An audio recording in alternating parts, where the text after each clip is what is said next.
Well, we're excited to play a really good Georgia Southern team. They have a different style of offense. You know, they have a lot of offense. You know, they have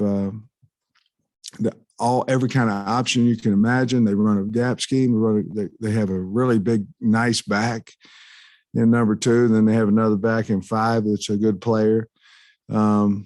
Their entire offensive line and their tight end are back, so they understand what coach is trying to get done. They, finished 8-5 last year. I think he's been to bowl games 3 years in a row, and so that our defense is going to have to prepare for them. We certainly prepared for them in fall camp. We had different individual periods. We probably spent 3 to 4 different days working on their option because we didn't feel like we could get it all just like we wanted in just a week's time. And on defense, they're an odd team, multiple twisting. They're a quick team, and we're excited to play them, but we know that they're a good opponent. I have that. Coach, Thank you. we're all human. So a lot of people say it's human nature just to let down after a big win like that, and then Texas A&M on the horizon. How do you guard against that with your players and keep them up? Well, you try to have the media not say what you just did would be the first thing. No, I'm teasing you. I'll be honest with you. I'm not one bit concerned about it, and I'm not going to talk about it a lot, to be honest. From the way that we beat Mississippi State last year and went to Auburn, and then, we had that call at the end of the game. Our kids could have got the big head after Mississippi State. They didn't. They played a good game against Auburn. That happened. They came back and beat Ole Miss. Went and played A&M pretty good for last year. It was a pretty good game for us, and then came home and beat Tennessee. So we have proven in the past that we can just flush whatever success or however bad it may be, we can flush it and go to the next week. And I believe that's what we'll do. You play a team that does have the triple option. What are the keys defensively? What do you have to get done? And then also they have a quarterback coming off suspension. What do you expect at the quarterback spot there? Well, I expect them to play him. He was their starter last year, really good player. I thought 19, their quarterback they have playing now, I thought he did a nice job. They were kind of using 5, who is their running back as well, in there the first game. And then this past game, they used 19 more, and he played as well. But I think they're going to get back. The guy had a 2-game suspension. He was their starter. I'm sure he's been practicing the entire time. To defend the option, it's a triple a lot of times. Sometimes it's not. But, you got to have somebody for the dive, somebody for the quarterback, and then you have to have Allie both inside and outside on the pitch.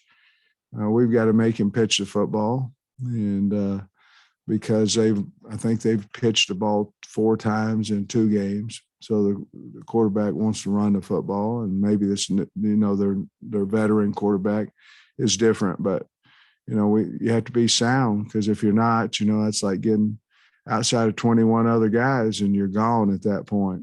It's going to be a challenge for us. Sam, Arkansas is ranked, as I'm sure you know, in both the coaches in the AP poll, first time in 5 years. What's your reaction, thoughts on that? Well, I think we should be ranked. I think we're a top 25 team, and I'm proud that we are. I'm not afraid to be ranked 20, 24, 1, whatever it may be.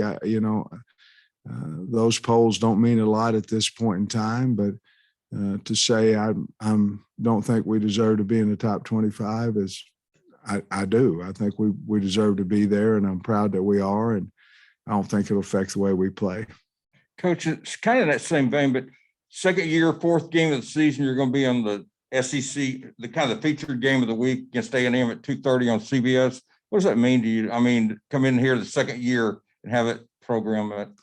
I'll be honest with you. I really haven't, I found out about 30 minutes. I really haven't had a whole lot of time to appreciate the question. I really haven't had a whole lot of time to think about that. It probably will mean more if we beat Georgia Southern, Coach, you got, I think, 5 players over 44 yards in the game. And we've talked about all those guys, but we haven't talked a whole lot about the offensive line because that didn't happen without them. After reviewing the film, I know it's a group effort, but does anybody stand out, specifically grade exceptionally high or anything? Well, I think our tackles did. You know, I think our tackles played well, and Ricky Stromberg, those guys played well. I'm not saying the guards didn't, but, you know, Bo Limmer, I think, played well. As a unit, they played well, but if you're asking me who kind of stuck out for us, it was Ricky and the 2 tackles. And to be honest with you, you go through a game and, you know, everything gets added in the stats. In other words, the kneels and, you know, the victory at the end, you know, a couple of victories and all that. So, you know, it's well over 7 yards a carry, and you know who starts that is KJ. Anytime that you have the threat of a guy like that running the football, you're going to take a few more guys out of the box to the edge. Your linebackers are going to play a little bit wider to stop his ability to run, and it helped us in handing the ball off. Was solely his kind of lack of size? Is that what would have been keeping him out of the rotation? And just how do you feel he played as far as when you have this step? No, it's just where he is on the depth chart. I mean, if he wants to move up the depth chart, he'll practice better and he'll beat somebody out. But it's not lack of size or anything. It just happened to be where he is on the depth chart right now. How do you feel he played? I think he's playing better. You know, we brought him in some third down situations and things of that nature. He just has to, and he knows this, he has to be a consistent player each down. He has to play hard every down, and he's getting much better at that. And when he does, I think you'll see him more on the field. Coach, do you have any update on Grant Morgan? Grant, I don't know how he's going to be, you know, to be honest with you. You know, he's tough. I expect him to go out to practice today and do what he can do. But I think he's still a little bit more of day by day. We'll know a little bit more about him, how he feels at practice today, as soon as practice is over. Coach, there was a play early in the game Saturday when Joe Fouché, I think, went airborne to Wasn't bring that down awesome? a tackler. I'm wondering what you thought of the team's pursuit defensively the other night and how that part of the game has grown since you got here. Well, you have to give credit to the coaches over there, but, you know, players have to do it too, you know, so, but they have to be motivated to do it and a belief to do it. But that was pretty cool. You know, I watched it several different times when I was grading the tape and looking at it. He launched about 5 yards and landed around his ankles and got him on the ground with a host of other people. That was my favorite play of the game, by the way, because I think there was 7 or 8 Razorbacks around the ball carrier, and it's something we can build on. But Joe's been playing well, along with most everybody on the defense, and our linebacker play has been really good as well. Sam, I had a 2-parter. They lost, Georgia Southern lost to Florida Atlantic 38-6. Obviously, the other coach, they were embarrassed, didn't play well. What do you think watching that game tape, if you have already, and how do you think they'll come in here after a loss like that? Well, you can't get really caught up in 38-6 because Georgia Southern was up 6-0 and had an opportunity to go up 13-0 and fumbled down around the 7-8 yard line in the second quarter. So, and then it kind of went south on them after that. So they played a really good first half. They just couldn't get much going in the second half. You know, I do know this about South Georgia kids. They're tough. They're a little bit like us, I think. They kind of got a little chip on their shoulder and maybe fighting to try to get respect and things of that nature.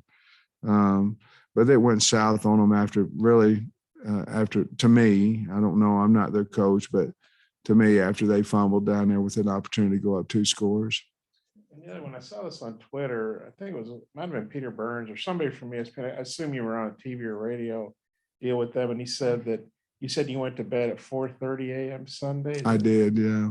I went to sleep. I think I was in bed maybe 4:25. Yeah. Maybe. Was that just all the, congratulations and celebration? And when did you get up and how do you feel? Because I know at my age, if I go to bed at 4:30, I'm not real good for a couple of days. Well, we had some folks over, a lot of people came over and had a good time. And And I laid down before then. I just couldn't go to sleep. It's like a bunch of people probably, thinking about the game and all that. And then, we had recruits out to the house. We had some official visits this weekend. We had them out to the house for breakfast at 9. And then, the day goes on, and I went home around 10:30 last night. And it's really how it is, to be honest with you, because let's say you have a night game on the road and you get home 2:33 in the morning, which happens when you go on the road, depends on how far. Business as usual on Sunday, because at 1:00 I'm going to be in with the defensive staff, and 2 offense, 3 special teams, and then as a staff, and then we're going on to the next game. So it's kind of how we're built from August 1st to hopefully January 1st. Well, Coach, I was going to ask you about recruiting. I know you had a lot of visitors in, but also I know you probably contacted a lot of them. How was the reaction? I know you can't do specifics, but how was the reaction overall from the recruits? Yeah, I think they were giddy, excited about the Razorbacks. I know the ones that were here, it was really cool to see their face, and some of them that had committed to us, you could see their face like, thank you. I knew I know I want to be a Razorback, but I do a little bit more now, so it was a good weekend. You talk about this a little bit on game night, but the cutback lanes, can you talk about just how that's a part of what you guys do and how it was available on Saturday? Well, I think, to be honest with you, our quarterback holds that cutback lane. I think they're worried about his read and what it's going to be, and is he going to run the ball back there? And by that time, if you can just get the linebacker or whomever it is, or safety support, to freeze for a second, a half a second in the game of football is a big, big deal. And it could go from a 4-yard run to, 30, like on Rockets, he got hit in the leg, I believe, but he didn't go down. And, you take another half second, the guy form tackles him. So that support just was slow. I thought maybe, I don't know, I'm not the coach with Texas, but it looked like the support wasn't quite there as fast. In the pass game, I mean, I know it's nice to dominate somebody with the run the way you did, but you feel like there's more there for the pass game and what it's going to take to get that place? Well, I think it's going to take us not to rush for 7 yards a carry, I don't know. I mean, I'm not throwing it. If I'm average 7 yards a carry, I'll never throw the football. If I've averaged 2, we may light it up. I don't know, but I think that KJ can do that, and he'll only get better. And I think it starts with him getting confidence in running the football, and it makes us a better football team. I'm sorry, I was just trying to be funny. Well, after a game like that, I mean, you go into this one thinking that you got 4 running backs and you plan to use them in rotation as far as how that goes? I think so. I think they all bring a little something different, to the game. Rocket's got more of a powerful, got a speed, an edginess to him. Dominique can make you miss, I like him, what he's doing. And of course, AJ's really fast. And I think we all saw that the other night, and he had a really good practice, and proud of him. And then Smitty, he's physical and runs hard, and he's a leader. So I look for us to put the best back in the game until he gets tired, and then we'll put the next one in there. I think it worked out well the other night. You mentioned earlier, Limmer played well. I think Pro Football Focus named him the national team of the week. Well, what's he doing well, and is he maybe pushing for more playing time or a spot in the starting role? Yeah, that's between us and him, because we haven't spoke with our team yet about what we might or might not do and things of that nature. But he's earned, yes, to answer your question, he's earned more playing time, and it's because of his physical play. He's a strainer. He wants to get guys on their back instead of just blocking them or being in position blocking. He's a guy that wants to dominate a defensive lineman, and we need more of that. We need more guys that want to finish. Which I know AJ Green missed some practice time in Yeah. camp, maybe a little bit behind, but how have you seen him progress, into the back that we saw flash a few times Saturday? Yeah, we've seen him progress a lot in practice, with that concussion that he had earlier in the fall. He missed a lot of valuable time. We certainly wanted to see him get tackled, in scrimmages or not get tackled, however you want to look at it. And so he started really having good practices, playing faster. Again, those freshmen, they don't know what the read is, what the play is, any of those things early. And you can take a 10-3 guy and he runs 11-5 because he's just thinking all the time. And he understands the plays, what his reads are now. He's playing a lot faster. And I look for us to use him more and more each week. I think he's a good player. Coach, through a game and a half, what's Hayden Henry doing better, differently than maybe this time last year that's allowing him to flourish? Who'd you say? Well, first of all, I think it's his first true off season to get healthy.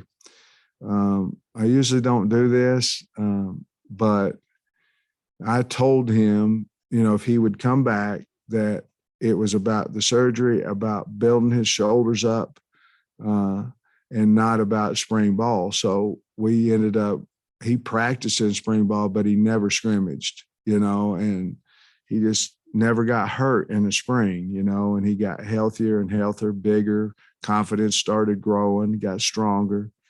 And so that's the only thing I really can attribute to that. And I think they really click with their linebacker. I think they click with Coach Shear and Coach Odom.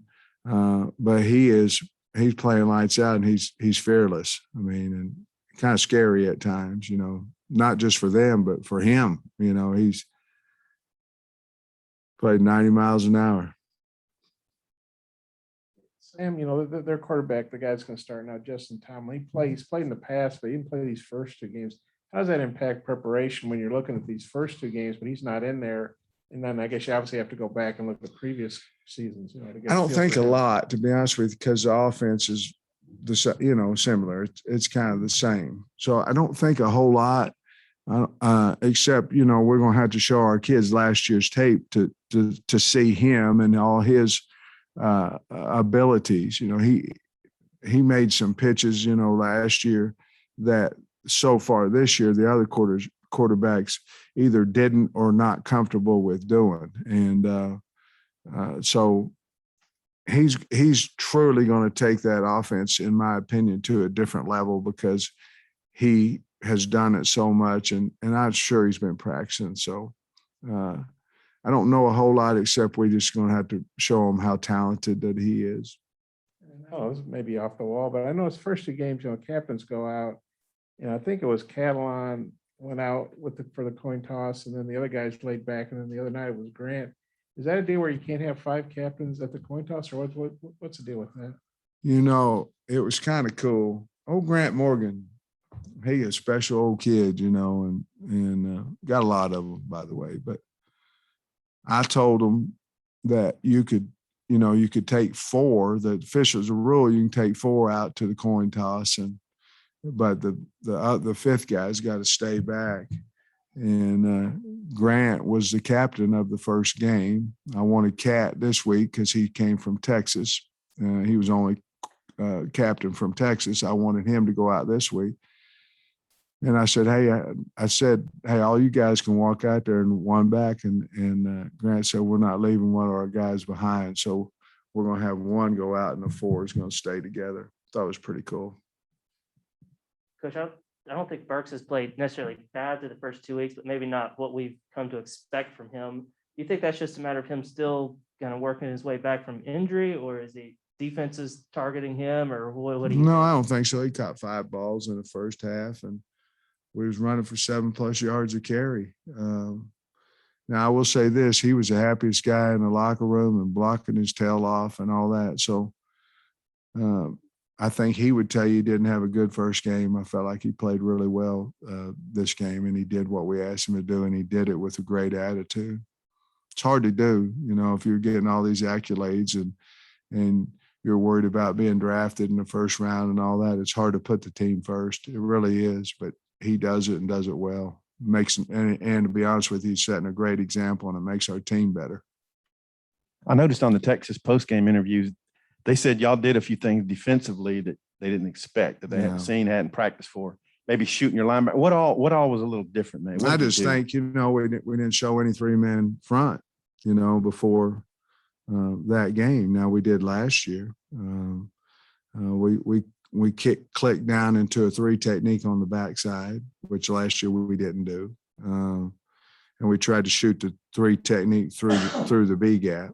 Basically, we knew they were a good stretch team, and we figured they were going to try to stretch it, away from the back, which is true. Everybody does, because he was offset, and we were trying to shoot the 3 technique through there, which meant if you block it conventional, your backside tackle has to block him. Well, you can't. I mean, it's impossible. Old line coach myself, it's hard to do.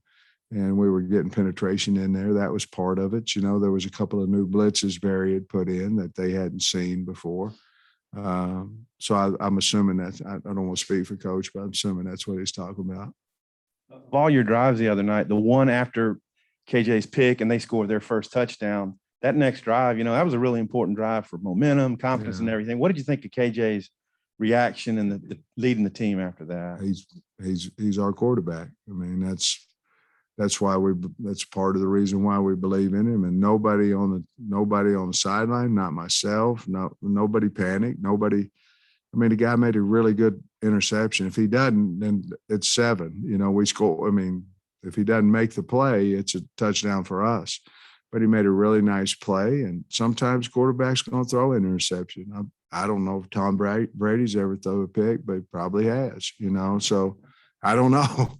I'm pretty sure maybe he hasn't, but that's going to happen. And the way he came back, I'm talking about the entire offensive line, but I believe that was the drive they threw the pass down to Tyson Morris, to start that drive. And that's called maturity and no panic and belief. And our entire team believes in him, and certainly I do.